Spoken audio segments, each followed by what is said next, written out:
네, 안녕하십니까. 하나금 투자 리서치 센터에서 중국 투자 전략을 담당하는 김경환입니다.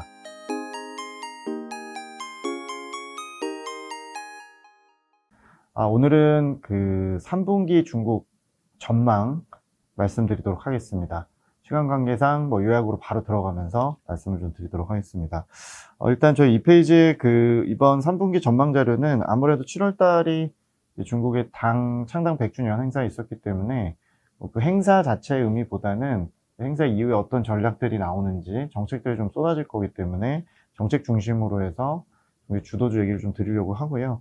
저희가 로드 투 2022 좀 거창하게 쓴 이유는 어쨌건 내년 10월 달에 임기 이제 10년 차가 돼서 사면임을 노리는 시진핑 주석의 정책들의 의지가 굉장히 강할 것이다 이렇게 보고 있는 거고, 펀더멘탈 역시도 내년까지 좀 긴 호흡에서 이제 안정성을 좀 보고 있기 때문에 그런 쪽의 정책들의 좀 의미를 좀 말씀을 드리고자 합니다.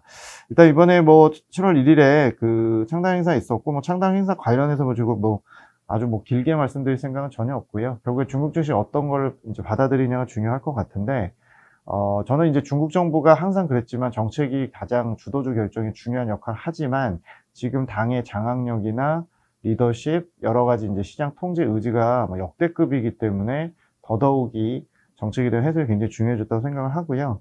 정치 스케줄 좀 보여드리면 오른쪽에 이 표를 보시면 중국 같은 경우는 이제 5년마다 한 기 지도부가, 당 지도부가 이제 바뀌게 되는데, 올해 이제 10월 달에 있는 19기 지도부의 총 7번의 회의 중에서 6번째 회의 당대회 소집을 하게 되면 본격적으로 이제 이번 7월 행사 그리고 10월에 당대회, 내년 10월 달에 이제 3기 지도부, 그러니까 20기 지도부죠. 3연임을 하게 되는 지도부가 들어서는 어떤 일종의 정치 레이스에 이제 진입을 하게 되고, 그 세팅을 하는 작업들이 시작되는 의미를 좀 올해 이번 7월 달 행사에 갖고 있다고 보시면 될 것 같습니다.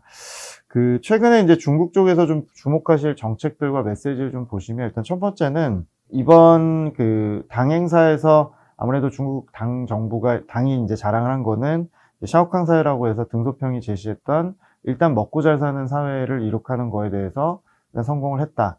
그래서 이제 다음 단계에 어떤 목표를 제시해야 될 텐데, 최근에 공부론, 혹은 공동부유, 이런 이제 언급들을 좀 하고 있어요. 그러니까 한마디로 양극화가 좀 해소된, 그러니까 소득 만불 넘어서서 이제 중산층이 좀 잘 사는 국가를 좀 만들기 위한 전략인데, 그와 관련해서 이제 약간 양극단의 대척점에 있는 정책들을 좀 주목하실 필요가 있습니다.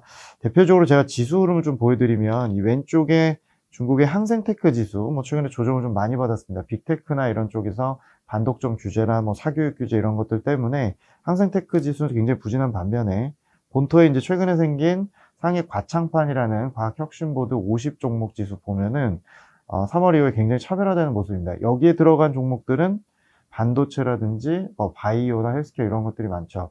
저희는 최근에 이제 중국 정부가 하는 정책들이 반독점법, 사교육 규제, 상품 시장 가상화폐, 핀테크 규제, 이쪽에선 굉장히 어떤 양극화 축소하려는 규제들이고요. 한쪽에서는 세자녀 정책이나 보육이나 양로 임대주택 확대 이런 것들은 결국에 이것도 역시 양극화 줄이기 위한 좋은 방향의 부양책들입니다. 그래서 이런 어떤 정책들의 양극화가 굉장히 심하고 정책 순방향, 역방향이 굉장히 중요한 메시지를 좀 담고 있기 때문에 정책과는 좀 싸우면 안 된다는 생각을 저는 계속적으로 갖고 있고요.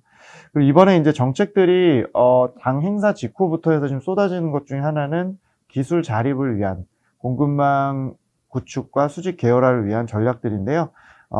소부장 관련된 기술 기업들 지원책 같은 것들, 상장을 좀 빨리 시키는 전략들, 이런 것들이 계속 제시가 되고 있고, 또 역시 탈탄소 정책, 탄소 중립 관련된 구체적인 방안들도 이번 8월 달, 9월 달까지 계속적으로 좀 주목을 하실 필요가 있는 정책이고요.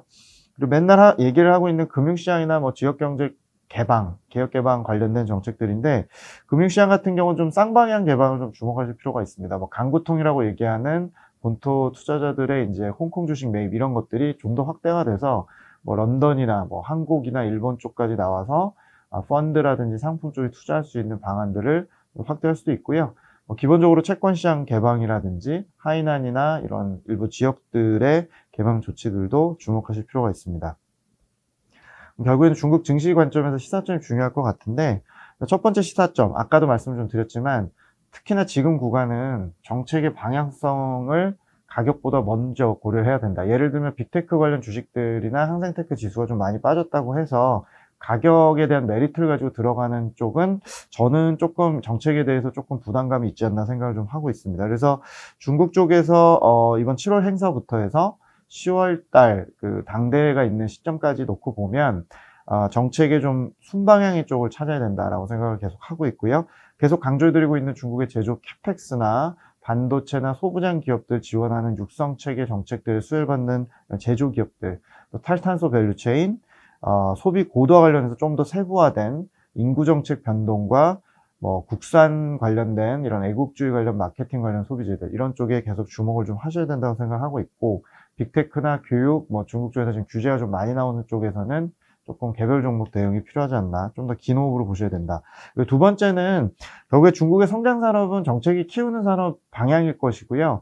미중이 지금 좀 비슷합니다. 그러니까 양쪽 다 공급망 구축과 수직 계열화를 노리고 있고, 큰 정부와 재정 정책, 약간의 케인지언의 부활을 좀 알리는 듯한 정부의 개입이 좀 늘고 있고, 정부가 투자하는 쪽이 결국에 성장 산업을 만든다고 생각을 하고 있고, 양쪽이 경쟁을 계속적으로 하는 부분이 성장 산업입니다. 그래서 대표적으로 뭐 반도체나 신재생 쪽, 전기차나 바이오 쪽 이런 쪽이 양국 다 똑같이 얘기를 하고 있고, 양국의 어떤 재정 파워나 이번 코로나 이후에 양국의 어떤 여러 가지 이제 어떤 견지력, 지구력 이런 쪽이 돋보일 수 있기 때문에 그쪽의 성장 산업도 계속 주목하실 필요가 있을 것 같고요. 반도체를 예를 들면 중국이 지금 국산화율이 지금 15%밖에 되지 않기 때문에 2030년까지 30% 높이려면 당연한 걸로 예상되는 부분이 결국에는 뭐 관련된 투자나 장비 관련 기업들 상장시키고 그거에 대한 국가 펀드나 일부 이제 어떤 민간 자금들이 투자할 수 있게끔 하는, 그러니까 직접 보조금이 좀 막히니까 간접적인 정책들 계속적으로 쓸 거기 때문에 그런 쪽에 좀 부응하는 전략을 중국 쪽에서 계속 보셔야 된다 생각을 하고 있고요. 그리고 세 번째는 저희가 이제 물가에 대해서 중국에 대한 얘기를 계속 드려야 될 것 같습니다. 그러니까 뭐 이번 인플레이션 압력이 단기 피크다 뭐 이런 얘기도 좀 나오고 있지만, 저는 이제 왼쪽에 보시는 그림에서 중국의 CPI나 PPI, 특히 PPI 같은 생산자 물가 주목을 좀 하셔야 된다고 보는 게, 지난 2010년과 2017년의 평균적인 중국의 PPI 상승세, 즉 기업들의 출고 가격은 그렇게 높지 않았습니다. 그러니까 결국에 공급 과잉이었고 과잉 투자 요인 때문에 디플레이션을 수출하는 국가였었고, 또 어떤 그 글로벌 플랫폼 기업들의 혁신으로 인해서 가격들이 상당히 누르는 구간이었다고 가정을 한다면, 앞으로 이제 중국이 쓰고자 하는 정책들 곰곰이 이렇게 살펴보시면, 공부론 얘기를 하는 것 자체가 기업들이 이런 개인들에 대한 어떤 고용자들에 대한 최저임금이나 복리후생을 제고시키라는 노력을 좀 계속하고 있고, 탈탄소 정책이 이제 갖고 올 생산 원가, 환경비용, 전기료 상승 이런 것들이 전반적으로 이제 고율관세 환경에서 또 블록화되는 이런 무역 환경에서는 가격들이 인상될 수 있는 좀 그런 압력을 좀 낳고 있고요. 특히 중국같이 이렇게 소비와 생산을 동시에 할 수 있는 이런 밸류체인 국가를 찾기가 당장 쉽지 않기 때문에 기업들의 구조조정이 진행되는 중국의 어떤 여러 가지 제조기업들은 가격 전가를 점점 더 할 가능성이 있기 때문에 중국에서 오는 인플레이션 압력이 반복될 가능성을 높게 보고 있다고 생각을 하고 있고요. 그래서 이제 연결해서 말씀드리면 중국 제조업을 좀 지켜보시라는 말씀 좀 드리고 싶은 게, 중국에 저희가 일반적으로 투자할 경우에 소비재, 뭐 빅테크 이런 쪽에 대한 포지션이 높다라는 말씀 계속 드리고 있고, 그거가 나쁘다는 개념은 아니고요. 좀 줄여서 제조기업을 좀 보실 필요가 있고, 뚜렷하게 이제 중국에서 보실 수 있는 게 정책이 키우기도 하고 뭐 경쟁이 키우는 부분도 있겠습니다만, 오른쪽 그림 보시면 중국의 설비 투자 증가율이 2011년 이후에 12년 이후에 지속적으로 하락을 했고, 순환적으로 보더라도 상승할 수 있는 확률이 굉장히 높아져 있고, 이 왼쪽에 이런 흐름들이 여기 기업들의 출고 가격인 생산자 물가가 올라가고 캐펙스 투자에 나서는 앞으로 2, 3년 동안의 노크를 본다면 중국 제조기업들의 이익 비중, 시가총액에서 차지하는 이런 이익 비중이나 이런 것들이 레벨업 되는 구간이 계속 이어질 가능성이 있기 때문에 제조기업들에서 특히 이제 검증된 대표기업, 대형 미들캡 종목들 주목하실 필요가 있을 거라고 생각하고 있고요. 이런 것들이 이제 어떤 정책적인 부분이나 의지, 그리고 앞으로의 미래에 대한 기대치는 새로운 벤치마크들이 생기고 있는데, 이런 부분에서 좀 주목하실 수 있다고 생각하고 있고, 대표적으로 이제 중국에서 아까 말씀드린 과창판, 상해의 시진핑 주석의 이제 명령으로 2019년 6월부터 만들어진 과학혁신보드와 기존에 있었던 심천의 차스닥이라 불리는 창업판 지수. 그래서 얘네들의 이제 종목이 장단점이 있습니다. 과창판은 반도체나 하드웨어가 좀 많은 반면에 헬스케어나 전기차가 없고요. 대신 창업판 지수 같은 경우는 이제 기존의 바이오라든지 미디어라든지 전기차는 많은데 또 하드웨어나 반도체가 없죠. 그래서 이 양쪽의 엑기스를 모아서 50종목을 좀 추스린 종목 인덱스가 최근에 이제 출시가 됐고, 보시는 이제 오른쪽에 중국에서 키우겠구나, 성장하겠구나 하는 산업들이 상당히 골고루 이제 배분이 돼 있습니다. 신재생, 전기차, 반도체, 의료기기, 헬스케어, 뭐 병원 체인, 전자업체들 이런 애들이 있기 때문에 뭐 최근에 이미 주가 좀 많이 오르고 있습니다만 뭐 장기적으로 좀 상승의 어떤 시작점이 아닐까 저는 생각을 하고 있고, 정책이 잘 된다면 이 지수가 갈 수밖에 없을 거라고 생각을 합니다. 이 지수에 투자할 수 있는 방법은 현재로서는 이제 관련 펀드들이 이제 어렵게 이제 출시된 것들이 좀 있습니다만, 하반기부터 보면은 한국과 중국의 거래소가 ETF 직거래 이제 직상장을 이제 허용하는 MOU를 맺었고, 국내에도 이런 상품들이 점차적으로 계속 늘어날 걸 저는 생각을 합니다. 그래서 ETF로서 저희가 투자를 할 수 있고 지수 흐름을 좀 주목하시라고 말씀을 좀 드리도록 하겠습니다. 그리고 저희가 펀더멘털은 길게 말씀드리지는 않고요. 기본적으로 좀 롱텀한 시각, 내년까지 놓고 보면은 신흥국, 또 미국, 유럽, 뭐 주요 지역 대비해서 전망치 기준으로 본다면 중국이 가장 안정적인 성장을 하게 된다. 그래서 2020년, 2021년, 내년까지 2022년까지 3년 평균 성장률이 5.4%인데요. 이 정도 성장률 나오는 지역은 거의는 없다라고 생각을 하고 있고, 중국의 재정 여력, 또 정책이 좀 선제적으로 긴축했다는 부분, 또 미국의 테이퍼링이나 금리 인상 가능성에서 좀 더 자유로울 수 있다는 부분들이 점점 더 돋보일 가능성이 있다고 생각을 하고요. 다만 하반기 단기적으로 중국의 고민도 좀 있습니다. 지금 인플레에 대한 고민보다는 불균형한 회복에 대한 고민은 좀 있는 것 같습니다. 그러니까 작년에 중국이 V자 경기 회복을 했던 기반은 생산과 수출이었고, 다른 나라의 공급이 어려워진 거를 틈타서 수출이 좋아졌던 것들이 이제 선순환이었다면, 올해는 소비나 투자로 바로 이제 2차 연결이 돼야 되는 상황인데 소비나 투자가 빠르게 회복 안 되는 고민이 있습니다.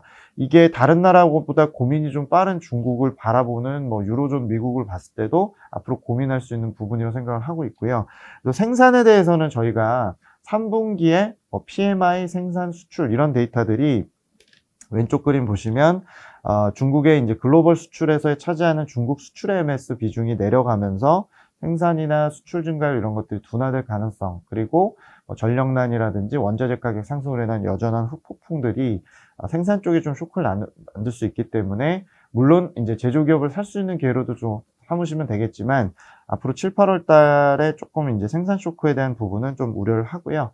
소비 같은 경우는 최근에 뭐 자동차나 핸셋처럼 공급 차질 때문에 안 팔리는 품목도 있지만 소비 심리 대비 여전히 회복세가 그렇게 빠르진 않은 상황입니다. 저희의 결론은 회복은 하는데 4분기까지 회복세에 대한 방향성은 불변이지만 회복의 속도는 말씀드린 대로 좀 기대치를 좀 상회하기는 어려울 거라고 보여지기 때문에 소비재에 대한 과도한 기대는 조금 낮추자라는 의견을 좀 드리고 있고요. 통화정책은 저희가 이미 지표상으로 보면 뭐 통화량, 대출 증가율 이런 것들이 오른쪽 그림을 보시면 초과 유동성 증가율이나 신규 그 사회융자 총액 같은 유동성 데이터의 증가율 같은 걸 보시면 이미 급락을 상반기에 했기 때문에 여기서 3분기에 더 내려가거나 올라갈 가능성은 좀 낮고, 오히려 이제 4분기쯤 되면 올라갈 수 있는 가능성도 있기 때문에 시장이 생각하는 유동성 긴축에 대한 우려는 상당히 축소가 됐다. 그리고 이제 미중 금리에 대한 부분도 좀 부담이죠. 2월 달에 미국 금리 상승으로 인해서 중국 증시가 하락을 했기 때문에 미국 금리의 추이에 대한 어떤 단선은 그 왼쪽 그림에 미국과 중국의 채권 10년물 금리를 5개월 시차로 그려놨습니다. 그러니까 중국 금리가 선행한다고 저희가 가정을 한 건데 꼭 그렇게 안 갈 수도 있습니다만 굉장히 유사한 흐름의 패턴을 지금 보여주고 있는데, 저는 개인적으로 미국 금리가 올해 상반기 고점을 하반기에 깨기는 어려울 거로 생각합니다. 그만큼 희한하게 지금 생산자 물가는 오르지만 금리는 내려가는 그런 상태가 좀 더 이어질 가능성이 있기 때문에 하반기 미국 금리로 인한 어떤 충격도 저는 제한적이다. 그래서 중국의 통화 긴축 우려나 하반기 미국의 어떤 그런 금리 상승에 대한 부담도 중국 시장에서는 저는 크지 않다고 생각을 하고요. 재정 정책은 하반기를 위해서 좀 힘을 아꼈다라고 생각하시면 될 것 같고, 신형 인프라 투자 중심으로 해서 뭐 5G나 IDC 이런 쪽의 투자를 중심으로 재정 정책 정상화를 하반기에 예상을 하고 있고요.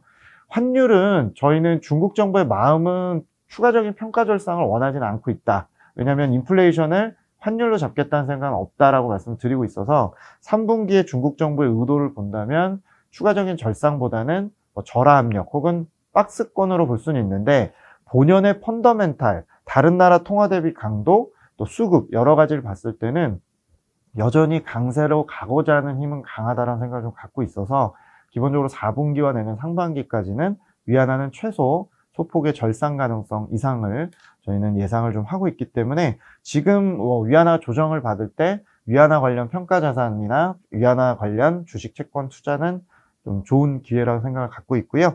상반기에 이제 상품 가격에 대해서 저희가 이제 굉장히 핫했다가 5월 12일 중국 정부의 이제 규제 이후에 여러 가지 요인에 따라서 지금 하락을 좀 하고 있는데, 하락한 이제 품목들을 보면은 철강석이나 석탄, 철강제 이런 쪽에 이제 중국 정부 규제 의지가 많이 반영되고 투기가 많이 사그라든 것들인데, 과거에 이제 중국의 상품 가격 사이클은 대략적으로는 한 2년 정도 이상은 항상 유지가 됐고, 현재 한 1년 차 정도에서 1차 조정이 있었다고 보여지고요. 2차 이제 반등은 결국에는 신흥국이나 글로벌 수요에 의한 부분들, 이제 유동성에 대한 부분에서 펀더멘탈로 이동하는 부분일 텐데, 저희는 조금 이게 늦어져서 최소 이제 한 10월 정도 이후 정도가 돼야 상품 가격이 다시 한번 의미 있는 반등 시도를 좀 할 걸로 생각을 좀 하고 있기 때문에 3분기에 이제 저희가 내년까지 조금 뭐 철강, 화학, 비철 같이 가격 전가가 잘 되는 품목들에 대해서는 큰 그림을 좀 그리고 계신다면 3분기의 조정을 조금 비중 확대 기회로 보실 필요가 있지 않나 생각을 합니다.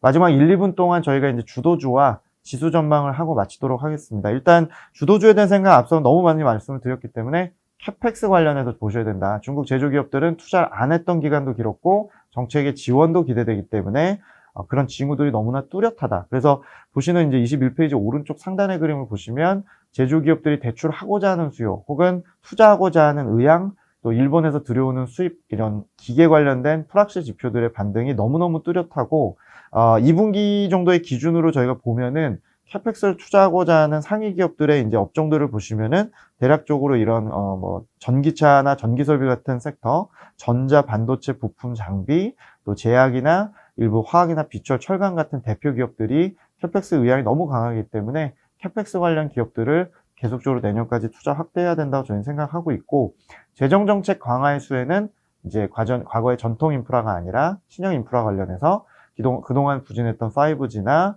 데이터 센터 관련한 IDC 투자, 전기차 충전소 이런 쪽의 수혜 기업들을 좀 보고 있고요. 탄소 중립은 뭐 말씀 많이 드렸기 때문에 신재생과 좀 중첩돼서 좀 보시면 될 것 같고, 4분기 이후에는 철강이나 화학 쪽의 에너지 저감 품목들 보실 필요가 있을 것 같고요.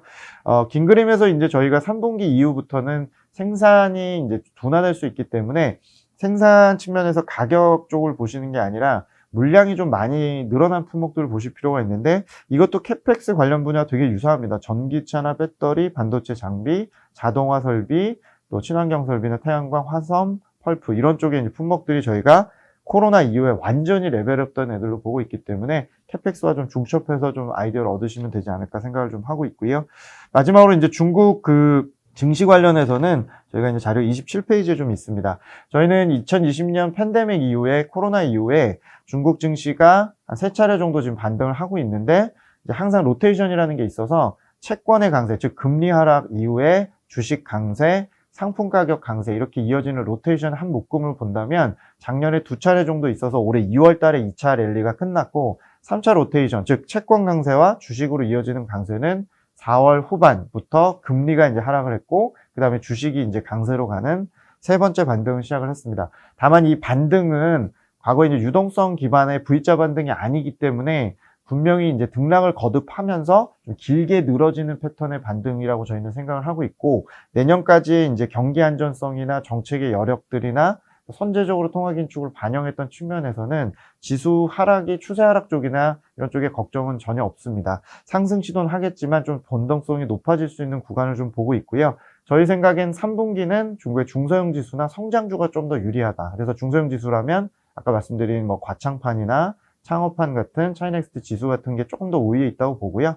4분기에 상품 가격이나 약간의 이제 밸류 관련 주식들, 가치주나 시클리컬들이 다시 조금 가는 구간에서는 대형 지수, CSI 300이나 홍콩 항생 지수 이런 쪽에 좀 더 비중을 확대하라는 의견을 좀 드리고 있기 때문에 조금 좀 차별화된 전략을 참고하실 필요가 있을 것 같고, 저 개인적으로는 내년까지는 제조기업들을 좀 유심히 계속 보시면서 뭐 탈탄소 한다고 해서 수혜받는 검증된 줄궁의 전통 제조기업들이나 반도체 쪽에서 계속적으로 이제 투자하겠다는 이런 기업들을 좀 보실 필요가 있고, 특히 과창판 관련된 이런 반도체 기업들이나 전기차 관련 기업들은 조정받을 때마다 계속 비중을 확대하는 전략을 좀 권고해 드리도록 하겠습니다. 내용이 길어졌기 때문에 오늘은 여기까지 일단 말씀드리고요. 자료로 또다시 업데이트 드리도록 하겠습니다. 들어주셔서 감사합니다.